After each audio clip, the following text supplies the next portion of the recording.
An example is if you are starting your own business, or you want to, and some people are naysayers that are around you, and they're like trying to poke holes in your dreams. Well, first off, why are you not keeping your own counsel? It's a lot of times other people are not going to necessarily support you. I know that that's kind of cynical, but if you've met up with that before, if you haven't really felt like the people around you are necessarily trying to better themselves, if they're not doing that, then the chances are they're going to be very critical when somebody actually steps up and says, I think I'm going to um, start a business, or I'm going to write a book, or like, write a book? You don't know how to write, all these things that people do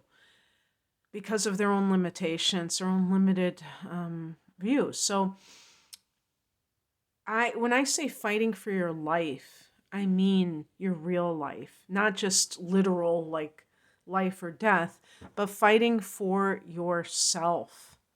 But you don't have to make anyone understand. So it's really like it's interesting because it's really, you're really doing it for your own sake, but you're not doing it for an intended outcome, if that makes any sense. And the outcome, speaking of outcomes, is the higher priestess, the high priestess, and the high priestess, um, obviously a major arcana card, which really, it's interesting. In February, for instance, that two is the month that February represents. And of course, we have the 222 and all of that, and the number two is about union, but it's not just like a marriage or anything like that, like some kind of world earthly relationship.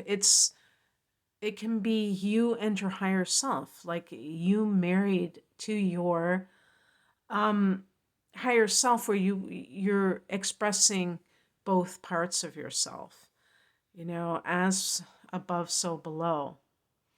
And the reason that this is important is that no matter what it is that you're trying to do, if you're just coming from that pentacles position of the earth, you're going to be limited in scope. And if you're um, spiritually minded but you're not grounded, then you can't materialize anything. So that's what these types of readings are for, is to look at it from kind of like a holistic point of view.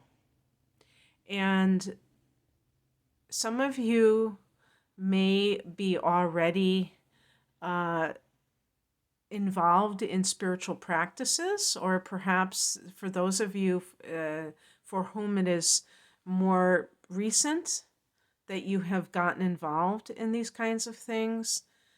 For instance, Neptune is in Pisces, the sign that it rules, and it is in your ninth house. And this is Sagittarius's house, and this is the God house. So for Cancer, this can be a situation where you are really getting into mysticism. Um, Even if, like, let's say you're a practicing Catholic, you might be getting into meditation and other kinds of things that are not necessarily what you were raised with.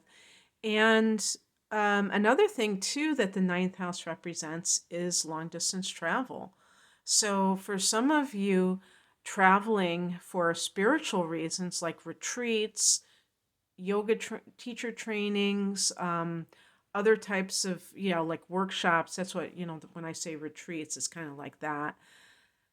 But in these foreign environments, that can be something that is really nourishing your soul, or has been for some time. And this is just, touching ending, I'm glad that I'm ending the reading with this because it really speaks to not just the physical, but the spiritual and how that has to be in balance in life, not one over the other.